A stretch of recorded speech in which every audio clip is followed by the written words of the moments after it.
En Soluciones para su Hogar no solamente nos ocupamos de los electrodomésticos, sino que también hacemos trabajos de ingeniería.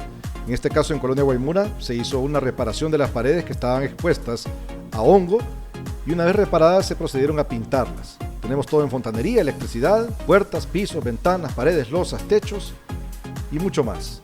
Recuerde que la calidad es nuestra mejor publicidad. Llámenos 9756 3074. Estamos en Francisco Morazán, Honduras.